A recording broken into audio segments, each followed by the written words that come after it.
நீ மதிய வீட்டை விட்டு வெளியில போக சொன்னது ரொம்ப தப்புடா சுரேஷ். அப்ப எல்லாமே என்னோட தப்பு தான்ல.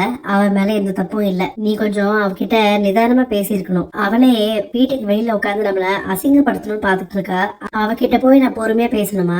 எங்க 2 பேருக்கும் கல்யாணம் நடந்திருக்கவே கூடாது. வீடுனா கொஞ்சம் அப்படி இப்படிதான் இருக்கும் மதி. நீ இவ்வளவு பிடிவாதமா இருக்காத. அவங்க தப்பு எதையுமே அவங்க உணரவே மாட்டேங்கிறாங்கம்மா. அவங்க தப்ப உணரணுமா இல்ல நீ அந்த வீட்டுல சந்தோஷமா வாழணுமா சொல்லு. உன் புகுந்த வீட்டுல உன் புருஷனால உனக்கு எந்த பிரச்சனையும் இல்ல மதி. நீ வேலைக்கு போறதுக்கும் அவங்க விட்டுருக்காங்க. அந்த வீட்டுல எல்லா வேலையும் நீதான் செய்யணும்னு எந்த கட்டாயமும் இல்ல. இவ்வளவு சுதந்திரம் கொடுத்துருக்காங்கல்ல, நீ கொஞ்சம் அட்ஜஸ்ட் பண்ணி போனா என்ன? இங்க பாரு சுரேஷ், அவ கொஞ்ச நாள் அவங்க அம்மா வீட்லயே உட்காரட்டும். அப்பதான் அக்கம் பக்கம் இருக்கிறவங்க எல்லாம் வந்து கேட்பாங்க, அவமானப்படுத்துவாங்க. அப்பதான் அவளுக்கு கொஞ்சம் புத்தி வரும். ரொம்ப நாளைக்கு அப்புறம் நேற்றுதான் நான் நிம்மதியா தூங்குனேன். ஏன் சொல்லு, நீதான் இங்க இல்லையே. இனிமேல் தயவு செஞ்சு இங்க வந்துடாத.